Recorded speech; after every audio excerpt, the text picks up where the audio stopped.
Ann Lowe, a prominent feminist writer and theorist, describes in her latest book, The Curious Feminist, that feminist curiosity is the questioning of things that are defined as natural, traditional, or that have always been. Ann Lowe 1. In the memoir, The Glass Castle, I feel that Rosemary Walsh, Jeanette's mother, is the character who most inspires a feminist curiosity. However, her ideas of feminism are slightly warped intentions. Rosemary Wells is forever taking her ideas to an extreme, or defining her laziness as feminism. She is constantly trying to defy her gender expectations as a wife and mother to be herself, but does so at the immediate expense of her children. She does not cook for them, protect them, or nurture them. One particular incident that I find sickening is when Rosemary believes it is not her duty to provide for her family, and all she wants to do is paint. I quote, "Mom didn't like cooking much. Why spend the afternoon making a meal that will be gone in an hour," she'd ask us, "when in the same amount of time, I can do a painting that will last forever."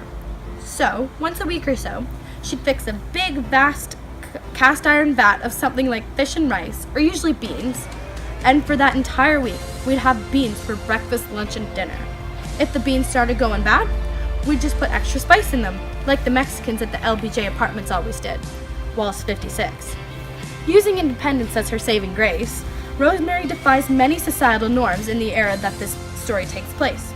The passage shows how this mother would rather be a self-absorbed person and let her children eat rotting food than take the time to prepare healthy, balanced meals. I understand that this style of meal preparation is easy and food is always on hand, but it's unsanitary and just downright lazy. Rosemary is remiss in her maternal responsibilities and puts herself and her needs first. In this case, painting overrides daily healthy meal prep for her children. As much as this motherly figure disagrees with domesticity, she could approach feeding her children as a good way of enjoying some quality time with her family, while at the same time teaching them the skill of cooking and dividing that time with her passion for painting. This would be a more accurate representation of feminism. Jeanette's mom clearly tries to pride herself with the feminist quality of equality time after time, as she acts more and more selfish towards her children. On page 174, the children find that she is trying to hide the fact that she is eating a family-sized chocolate bar, not sharing, knowing her family is starving and has had nothing to eat for days. Rosemary then tries to beg for forgiveness for her selfishness by saying they should forgive her the way that they forgave their father for his drinking. Walls 174. This is appalling to think that a mother would put herself first over her children. And to make matters worse, this adult woman is acting more like a child than showing the qualities of a feminist when she asks her children to forgive her like their father. Is this really the equality that women are looking for? Since when does feminism equality okay to use feminism as a scapegoat for bad decision making or being a bad parent?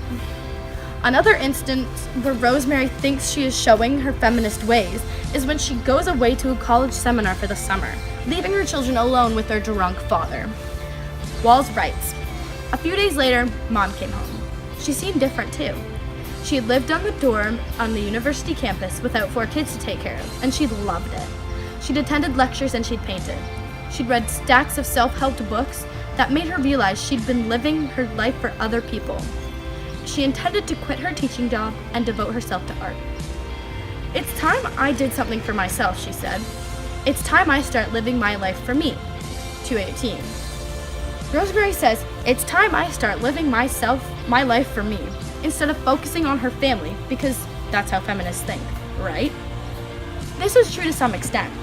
Feminism is about standing up for what you believe in, breaking away from stereotypes, and being your own strong female who does not need a man to be successful in life. But any person who decides that they are going to be a parent is making that decision to give up a part of their life for their children, and they just have to accept that. Although I do not feel a parent should live their lives through their child, there has to be some level of involvement, otherwise what was the point of having kids? Rosemary is contending for her independence, but I find it ironic that she, of all people, says that she is the one who's living her life for other people. Throughout the memoir, this mother is the one character who is not living her life for anyone but herself, and who appears the most independent, yet in this passage claims she has been held back by her family.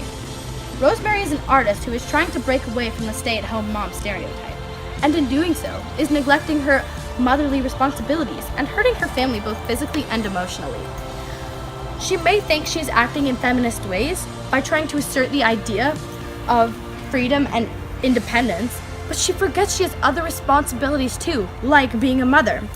Rosemary feels that she can't care for her family and be successful in the art world, but who says that she can't do both? The Glass Castle, in my opinion, is a good look into the social conditions women faced during the 1970s.